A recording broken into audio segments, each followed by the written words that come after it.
Welcome back to Old Time Radio Classics. Tonight we travel to the spring of 1943 for one of the most chilling episodes in suspense history. On April 27th, 1943, Americans gathered around their radios as World War II raged across Europe. Just 8 days earlier, the Warsaw Ghetto Uprising had begun. Here at home, meat rationing had just started and families were learning to make do with less. But for the 30 minutes, listeners could escape into something deliciously terrifying, the Diary of Sophronia Winters. This episode marks a historic milestone. It was the very first original script by Lucille Fletcher for the Suspense series. Fletcher would go on to write Sorry, Wrong Number, which Orson Welles himself called the greatest single radio script ever written. Starring tonight is the incomparable Agnes Moorehead, fresh off her acclaimed performance in The Magnificent Ambersons, which earned her the 1942 Film Critics Award. Joining her is Ray Collins, whom many of you might recognize as Lieutenant Tragg from Perry Mason. What makes this episode so remarkable is its slow-building dread. Moorehead plays a 40-year-old spinster who finally finds love and marriage, but discovers her new husband has brought her to a remote Maine hotel for reasons far more sinister than romance. The episode proved so popular it was rebroadcast twice, once in 1944 and again in 1958. Listen closely to Bernard Herrmann's haunting score as we present The Diary of Sophronia Winters. This is the Man in Black, here again to introduce Columbia's program, Suspense. Our stars tonight are Miss Agnes Moorehead and Mr. Ray Collins. You have seen these two expert and resourceful players in Citizen Kane, The Magnificent Ambersons, in which Miss Moorehead's performance won her the 1942 Film Critics Award. Mr. Collins will soon be seen in the Metro-Goldwyn-Mayer Technicolor film, Salute to the Marines. Miss Moorehead and Mr. Collins return this evening to their first love, the CBS microphone, to appear in a study in terror by Lucille Fletcher called The Diary of Sophronia Winters. The story told by this diary is tonight's tale of Suspense.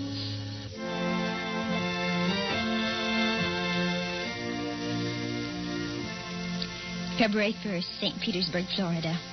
I, Sophronia Winters, have hereby begun this diary because on this date I feel for the first time that I've begun to live. Diaries are no good unless one has thrilling experiences. For 40 years, I've never had what could really be called a thrilling experience. But Papa's death has changed everything.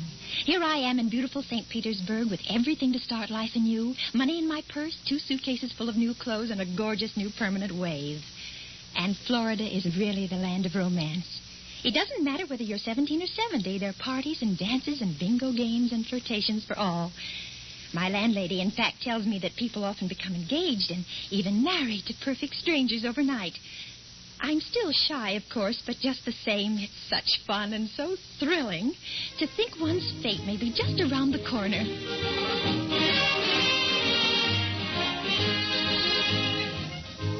February 3rd. Oh, diary, it is beginning. This morning when I came out of my lodging house to go down to the beach, I noticed a man, a thrilling-looking man, sitting across the street on a bench. It was just as though he were waiting for me, because when I came out, he sort of started up as though he knew me. Of course, I didn't speak first, but I knew the minute I started down the street that he was following me. Well, I got to the beach and sat down with my magazines, and suddenly there he was, strolling toward me with a broad smile. Well, sitting out here all by your lonesome? Oh, yes, I am. Didn't I see you last night over at the Starfish Tea Room? The Starfish Tea Room? Mm-hmm. Oh, yes, I was there yesterday. But it was so crowded, I'm afraid I don't recall.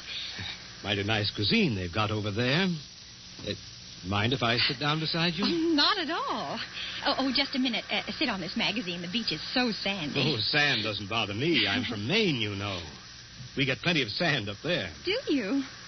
You've been down here at St. Pete long? Oh, just 3 days. 3 days? That's a long time. It's a wonder I didn't spot you before. Oh, Mr. Johnson's the name, Hiram Johnson. Oh. I come from Green Harbor, Maine. Run a big hotel up there summers. Oh. Well, that's my whole history in a nutshell. My name's Sophronia. Sophronia Winters. Sophronia? Uh-huh. Well, you know, that's quite a coincidence. My sister-in-law's name was Sophronia. Oh? Sophronia Johnson. You ever heard of her? She looked quite a bit like you, too. Sophronia Johnson? No, I'm afraid I haven't. Who was she? Someone very famous? I'm so ignorant about these things. Oh, that's all right.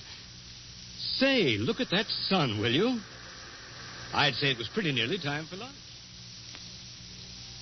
And Diary, darling, he is wonderful. Strong and kind, warm-hearted, so generous. I don't want to be like the other silly women in this town, but Hiram is different. There's something almost poetic about him, something sad and deep. You know, Sophronia, it's kind of mysterious, us finding that 9-point starfish on the beach together. My sister-in-law, Sophronia, used to collect 9-point starfishes. And to think your name, Sophronia, and you find a 9-point starfish with me. Well, it kind of draws us together, eh? Huh? What do you think? Completely. As though I'd known him all my life. My landlady says it's foolish. But look at Romeo and Juliet. Weren't they foolish? What's the good of waiting, Sophronia? I've got to be back at the hotel in a week. We may never see each other again. Oh, Hiram, don't say that. I couldn't bear it. Then let's do it right away. Tomorrow? There's a parson out on Coral Avenue who'll do the job for us. We can take a nice moonlight drive out to the alligator farm afterward, have a nice shore dinner, then climb on board the Orange Blossom tomorrow night from Maine. Oh. Just think of Maine. The big dark pine woods, the sand, the bay. The two of us alone together. The two of us alone together.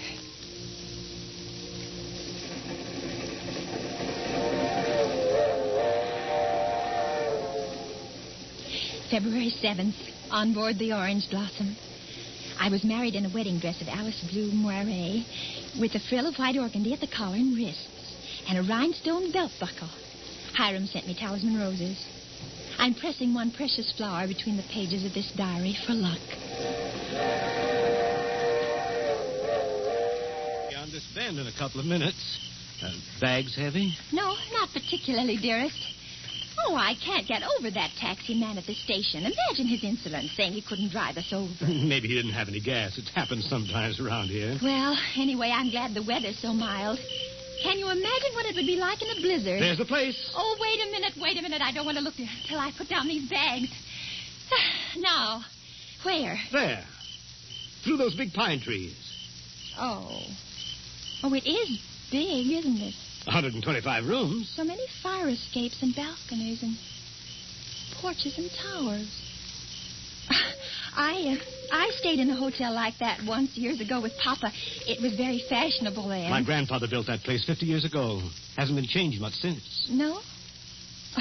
Well, of course, you've put in modern plumbing. Not yet. Here we are. Walk in. Oh, what's that? Just a foghorn out in the bay. Fog? We get it almost every night in this kind of weather. What are you locking the gate for? Why not? There's nobody coming in after us. Or going out again for a while. But I thought you said the hotel. The hotel's empty.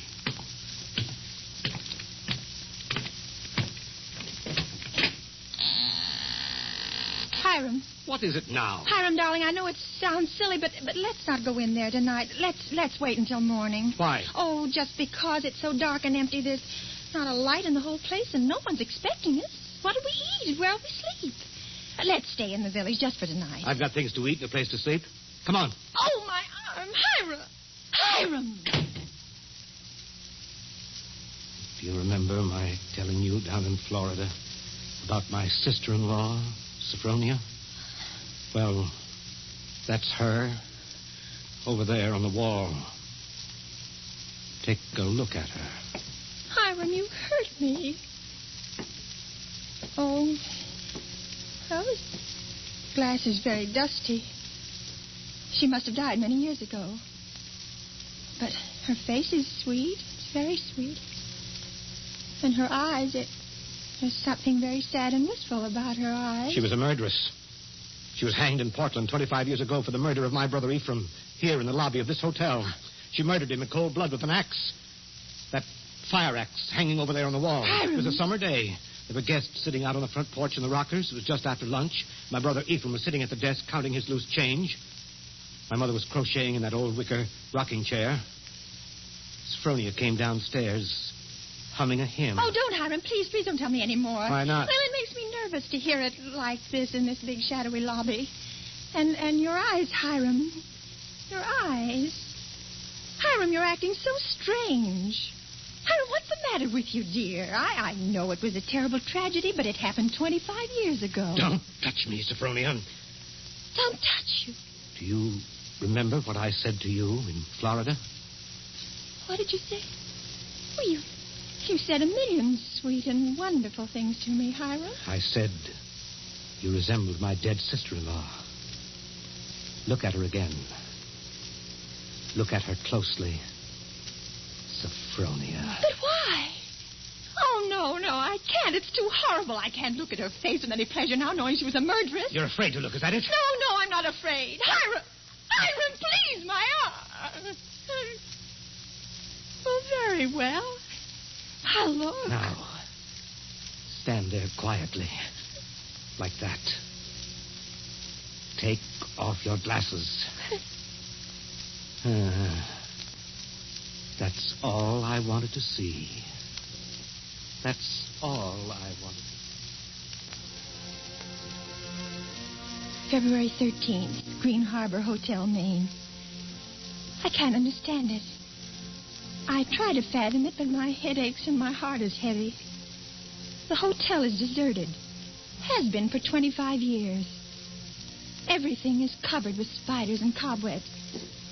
Great dining room with its oak woodwork is alive with rats. And a row of broken rocking chairs on the front porch faces emptily out to sea. Does he mean this to be my home? He's downstairs in the shabby parlor, off the lobby, playing the harmonium.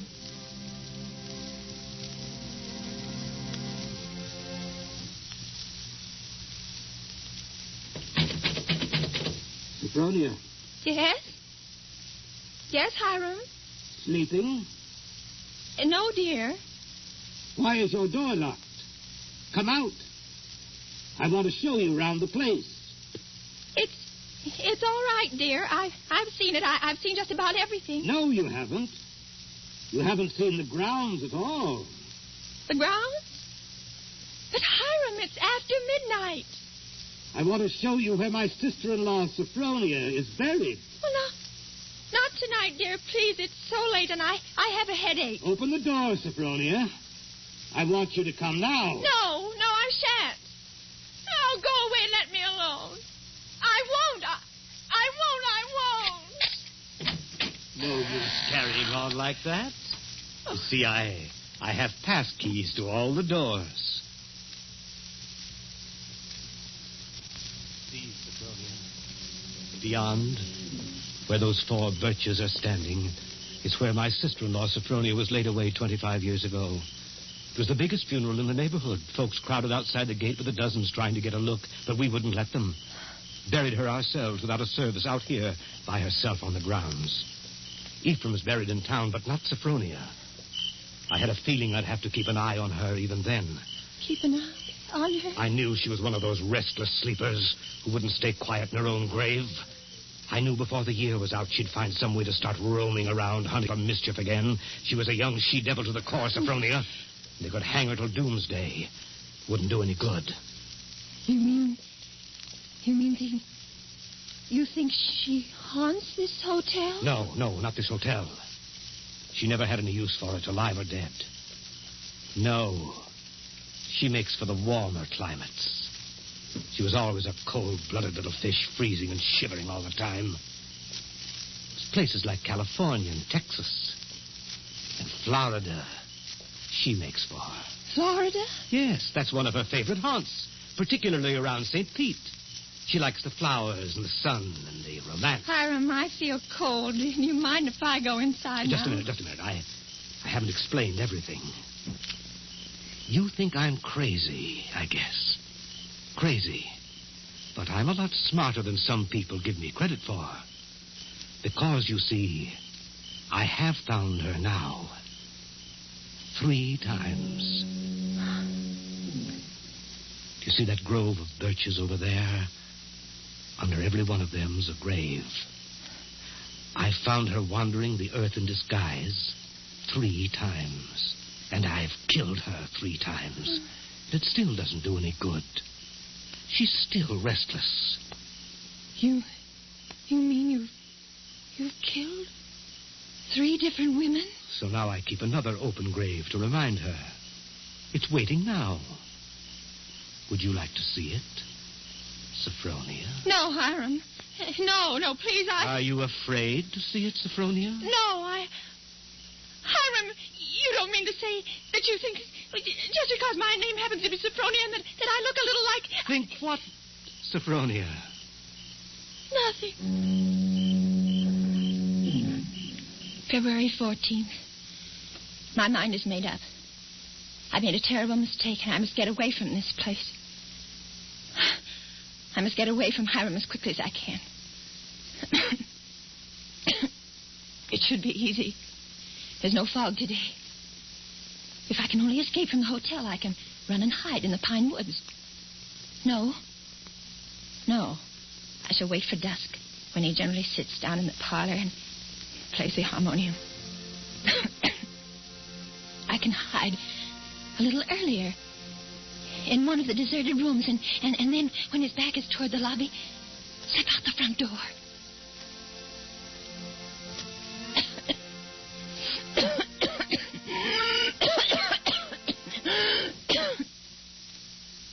Sophronia? Sophronia? Sophronia!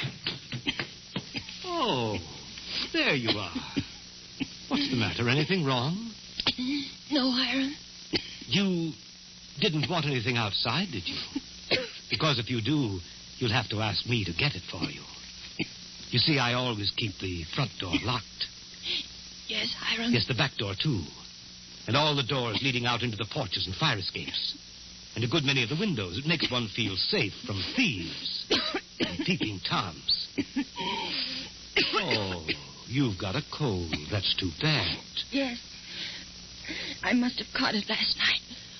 Outdoors. The damp. You ought to be in bed. A good bed. The only good bed in the house is in my sister-in-law, Sophronia's old room. No, Hiram. I'm all right. Is this a little head cold? Oh, little head colds often develop into pneumonia. Why, it's too bad I didn't think of that before. You might have slept in it from the beginning.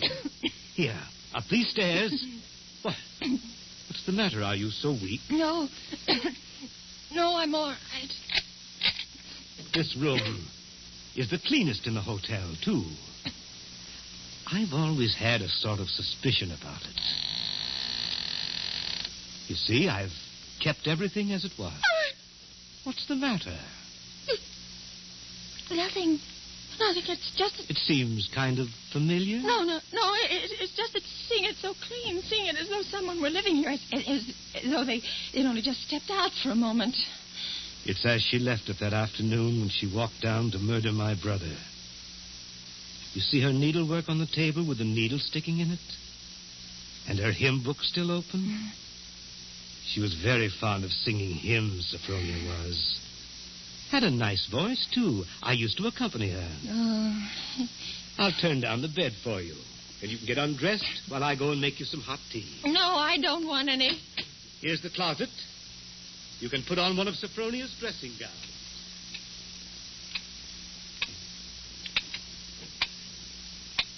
Diary, I'm beside myself. I shall go mad.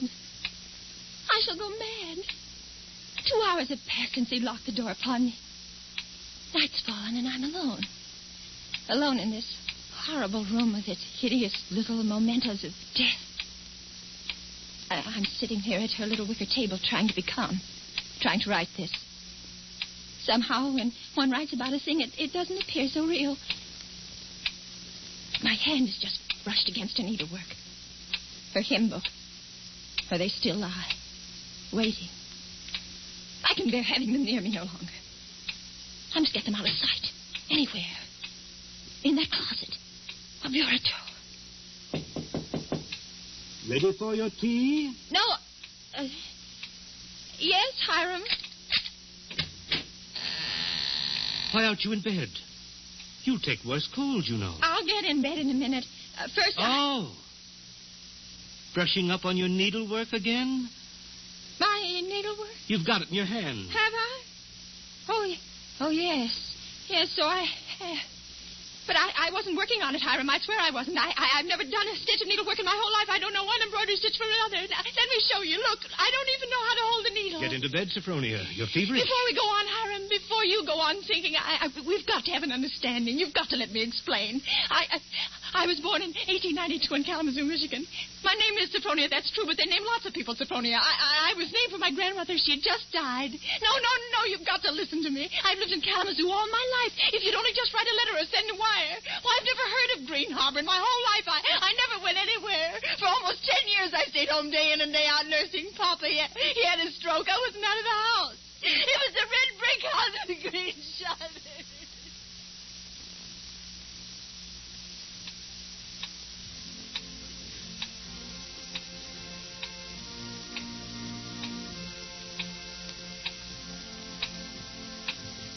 February 15th. Now I live only from moment to moment, listening to each creak upon the stairs. I've been in bed all day. It's night now. A foghorn has begun to blow again.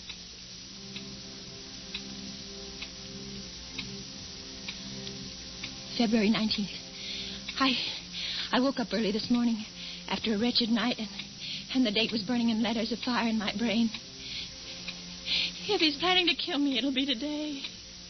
But the hours have been crawling on. It's almost midnight. Oh, why, if he's going to kill me, doesn't he do it at once? Why does he torture me like this? I'd rather be dead than sit here in this room one moment longer. I can't bear it. If he doesn't come in 5 minutes, I shall force him to come. I shall beat on the door. No. Rather let me sit quiet praying that he doesn't come. Oh, I want to live. I want to live.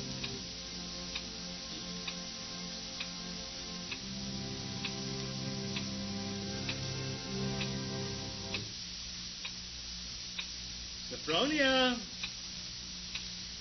It's come. Sophronia, come downstairs. I want you to sing me a hymn. Sing? He never asked me to sing for him before. But she sang. I can't sing, dear. I told you that long ago. Did you? Well, I'd forgotten. And besides, how can I come downstairs when my door's locked? It's unlocked. Try it. Unlocked? Oh, no. How could it be? Oh, it is, and I never knew it. I never knew it. Coming? He unlocked it. Sometime while I was just sitting. Oh, why didn't I try a few more times? Why did I just sit there assuming? No, he'd have caught me anyway. He'd have known. But I might... Oh, now it's too late. He's going to kill me. Sophronia! Yes, Hiram. I'm coming.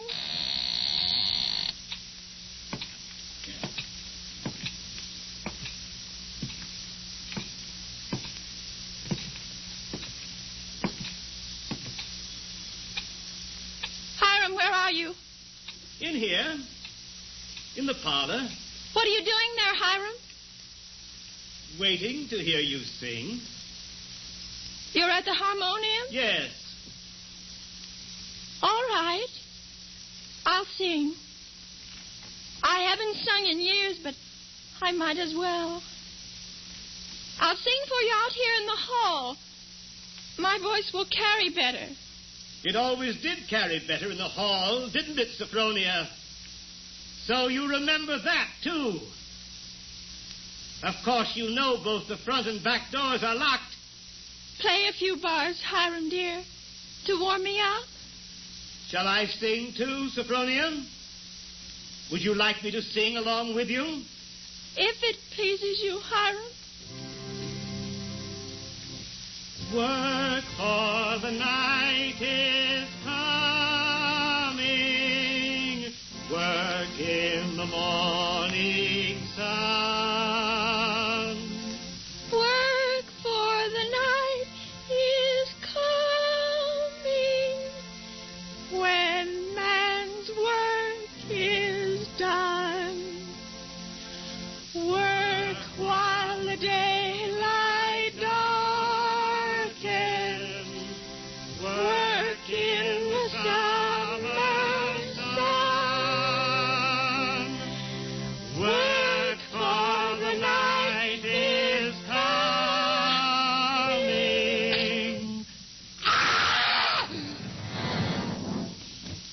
When man's work is done. There's only one more page. Shall I read it to you? Yes. Yes, go ahead. March 22nd. I've been sick, I think, for a very long time. The pages of my diary are blank, but I shall take you out again, poor diary, today and start you over again. No, I shall never look back at the other pages. I shall only write on and on about this beautiful place, so that no one reading this diary will ever know that I did it.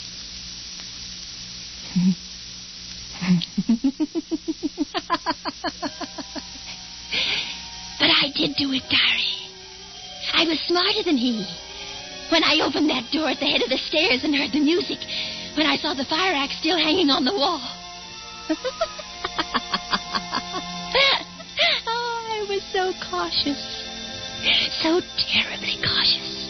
I tiptoed like a little mouse, even as I sang the hymn into that room where he was playing. But I was clever, so much cleverer than he. I kept on singing. And now I'm free.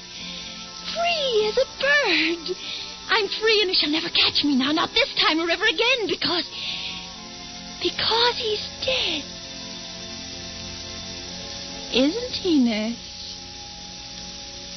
Nurse, isn't my dear brother-in-law, Hiram, really dead? Yes, miss, he's dead. And now I'll thank you to hand me that diary. The doctor doesn't approve of the patient's writing anything.